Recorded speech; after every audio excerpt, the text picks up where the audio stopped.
kinokontrol niya yung mga jinn, yung mga ibon, yung mga tao. Pero yung pinapili siya, anong pipiliin niya? Yung kanyang authority, yung kanyang kakayahan o yung aim, ang pinili niya is ang air. So,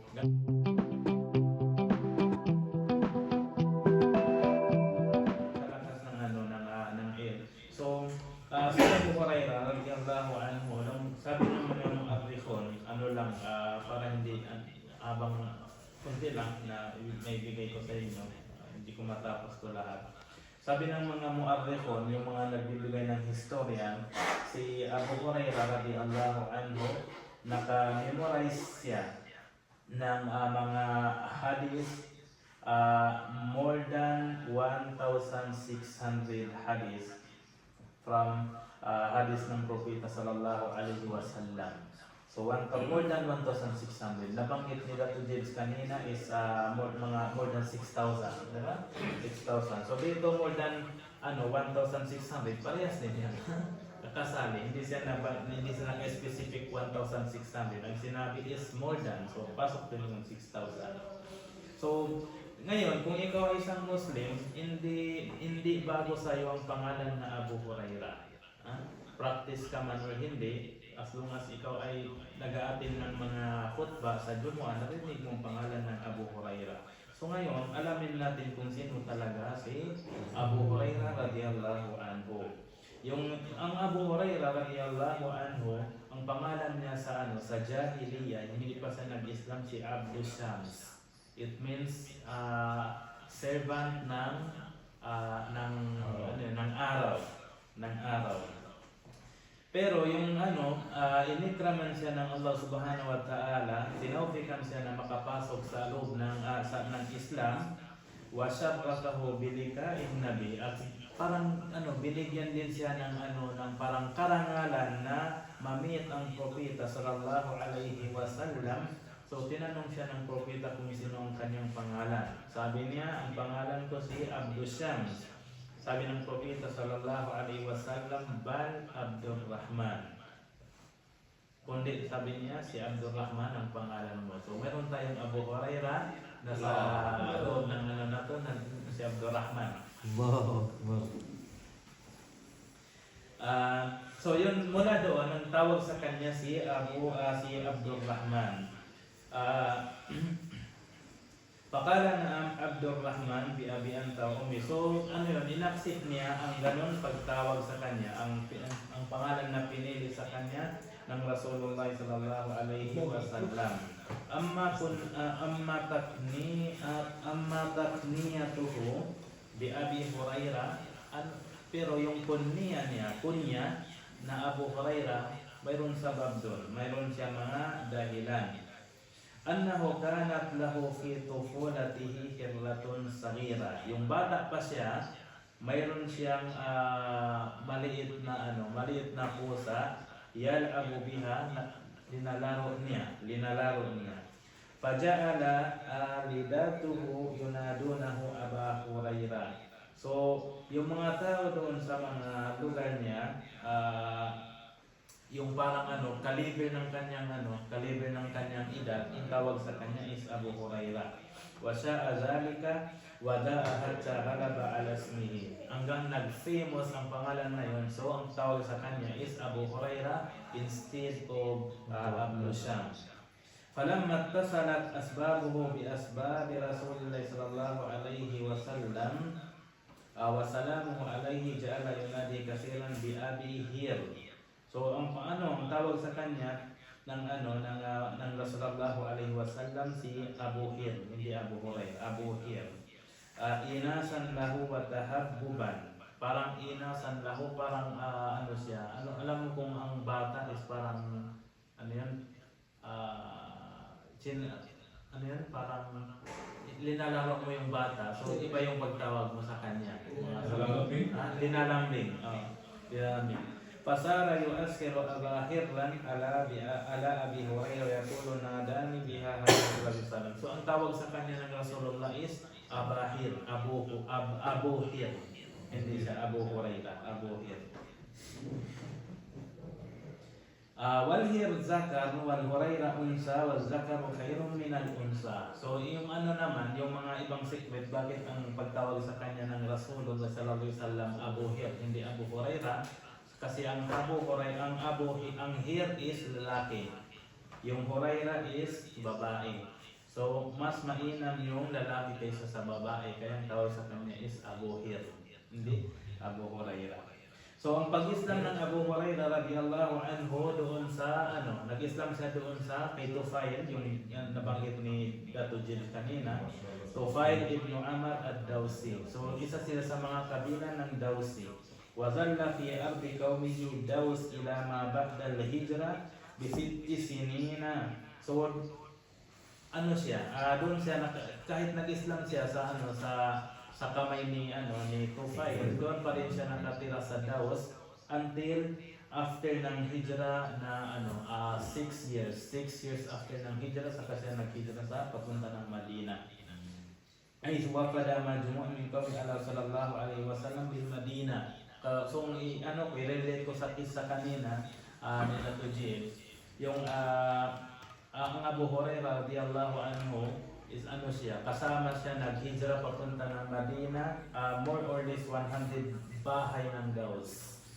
Ang dami nila is 100 bahay, 100 family ng Daos naghijra papunta ng Madina after 6 years ng paghijra ng Rasulullah alaihi wasallam. So, yung mga ito ay baraka to sa da'wa ng sa duwaan ng Rasulullah sallallahu alaihi wasallam.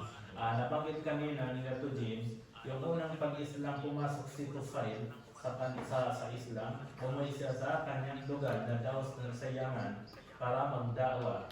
Pero, shortcut ko na, konti ang sa kanya, konti ang nag-Islam sa kanya. Kasali na doon ang tatay niya, saka si Ayyub. And then, bumalik siya doon sa propeta, nagreklamo siya. Sabi niya, Ya Rasulallah, ako ay isang pinuno ng community namin ng Daos. Pero kahit pa hindi sila nag-i-Islam, dinadawahan ko na sila, hindi pa rin nag-i-Islam. Sabi ng mga prophet sallam, yung mga anbiya, sabi niya ganyan, yung mga pagdakwa nila, parang inaano siya na magsabab. Tapos nagdua ang Rasulullah alaihi wasallam, kaya nabanggit sabi niya, ay dayatan mo yung mga ahli Daos. And then sinabi na kay Tufail, bumalik ka na doon. So pagbalik ni Tufail, nagdawa until maraming pumasok sa Islam ng Ahlu Daws. So more or less na yung naghijra sina Abu Hurairah radhiyallahu anhu kasama ang kanyang nanay papunta ng Madina. Pero that time ang nanay niya is hindi pa Muslim. Ang nanay niya is hindi pa Muslim, yung naghijra papunta ng Madina. So okay na. Yung na siya, yung after na dumating ng Madina, ang Abu Hurairah radhiyallahu anhu, nakidma siya sa Rasulullah sallallahu alaihi wasallam. Pattakhadha al-masjida maqama. Tapos ginawa niya ang masjid na kanyang istihan. Wan Nabi sallallahu alaihi wasallam mualliman wa imama. Ang propeta sallallahu alaihi wasallam muallim, nagtuturo at saka imam. Idh lam yakun lahu fi hayatin Nabi sallallahu alaihi wasallam zawjun wala walad. Yung buhay pa ang propeta sallallahu alaihi wasallam, walang asawa ang Abu Hurairah, wala din anak. So kaya nakakonsentrate siya pagkuha ng knowledge sa propeta sallallahu alaihi wasallam. Kaya inulat nila, ang Abu Hurairah radhiyallahu anhu hindi siya sumisipare sa Rasulullah sallallahu alaihi wasallam unless sa kanyang mga family situation or papunta ng mga personal sabi natin gaya ng mga nagsi-CR. Pero after ng mga ganun, palagi siya nakasama sa Prophet sallallahu alaihi wasallam. Kaya ang tanong dito, so bakit sina Abu Bakar radhiyallahu anhu, isa sa mga unang nag-Islam, hindi naabutan nila yung kamatay ng propeta, tapos si Abu Hurairah, na years lang. 4 na taon lang siya nagsama sa propeta, pero ang dami niyang hadis na memorize kisa kina Abu Bakar. So, ang dahilan dito is ganito. Ito yung dahilan na wala siyang kinabisihan, palaging siyang sumasama sa propeta sallallahu alaihi wasallam. Kaya lahat ng mga sinasabi ng propeta is na-memorize niya. Wa innama kanat lahu ummun ajuz. Wala siyang family, wala siyang anak, wala siyang asawa, pero mayroon siyang nanay. Ang Abu Hurairah mayroon siyang nanay na matanda. Asarrat ala shirk. Kahit nag-Islam pa si Abu Hurairah, sumama din siya, naghijra papunta Madina, pero hindi siya nag-Islam that time. Hindi nag-Islam ang kanyang nanay. Fakana la yafta'u yad'uha ila al-Islam isfaqan 'alayha wa birran biha fatanfiru minhu wa tasudduhu. Kahit ganun, palaging dinagdadakwa ang Abu Hurairah radhiyallahu anhu kasi siya, parang mahal na mahal niya ang kanyang nanay at saka birran, pag mabubuti sa kanyang nanay. Pero ang ginagawa ng kanyang nanay ay tumatakas sa kanyang da'wa. So dito makukuha natin, lalo na yung mga balik Islam, hindi Muslim ang kanilang family, huwag natin pabayaan na ganun lang sila. Huwag natin isipin na hindi, okay na yan, hindi naman nakikinig. Huwag. Kailangan, as long as sila ay buhay, kailangan dadakwahan yun. Bakit? Kung mahal mo talaga ang iyong nanay, ang iyong asawa, ang iyong anak na hindi pumasok sa Islam, dadawahan mo. Bakit? Kasi alam natin kung ano yung patutunguhan ng hindi Muslim sa kabilang buhay. So kung mahal mo sila, kailangan dawahan mo, tumakas o makinig man o hindi, at least nasabihan natin. So ganun ang ginagawa ng Abu Hurairah. Hindi yung nanay niya tumatakas sa kanyang da'wa, pero continue pa rin ang kanyang pagdada'wa. Fayatrukuha wal huznu 'alayha yafri fuadahu fariyan. So minsan iniiwan niya na yung nanay niya, pero ang kanyang lungkot napupuno ang kanyang lungkot ay pinupuno ang kanyang puso ng lungkot. Wa fi dhatil yawm, sa isang araw dinawahan niya ang kanyang nanay patungkol ng Islam, patungkol sa iman at sa Allah at sa Rasul niya. Pero this time mayroon nasabi ang kanyang nanay na hindi nagustuhan ng Abu Hurairah. It means mayroon siyang nasabi patungkol sa propeta na hindi maganda. Kaulan ahzanahu wa amaddahu. Ito yung mga bagay na parang kinalungkutan ng Abu Hurairah radhiyallahu anhu. Anong ginawa niya?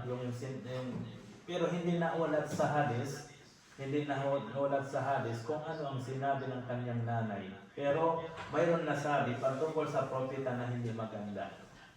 Tapos yung nangyari na yun, pumunta ang Abu Hurairah radhiyallahu anhu, umiiyak papunta sa propeta sallallahu alaihi wasallam.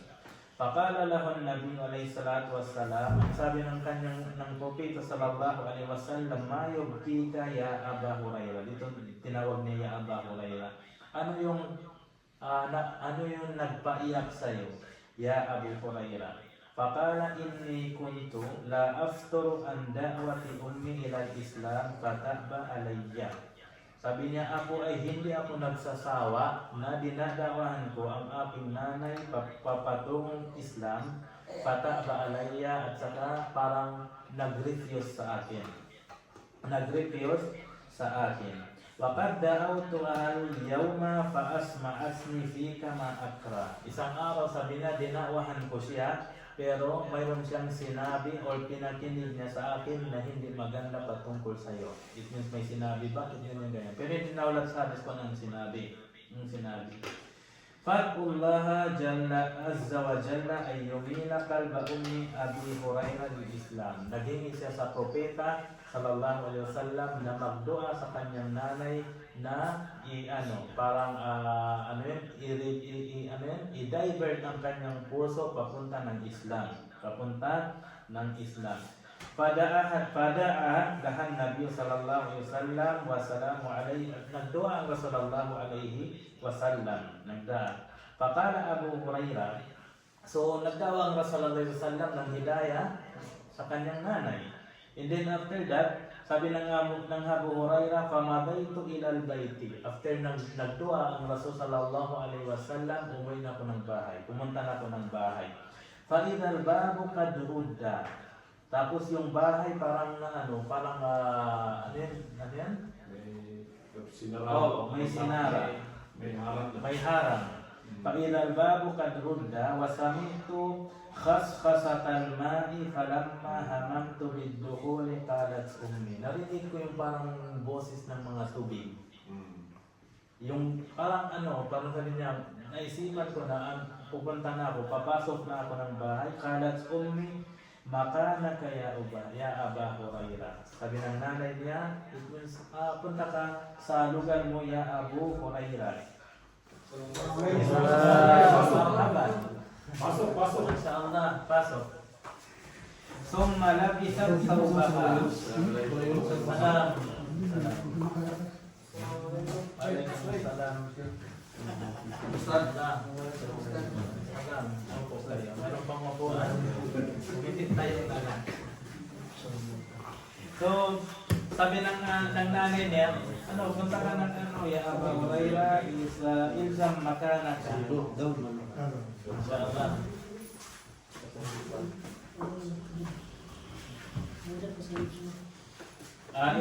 Sabi niya, makanaka ya Aba Hurairah. Ibig sabihin na makanaka, sabi na manatili ka sa iyong lugar pala. Manatili ka sa iyong lugar, huwag kang papasok. And then after sinabi, so malapit sa bahay.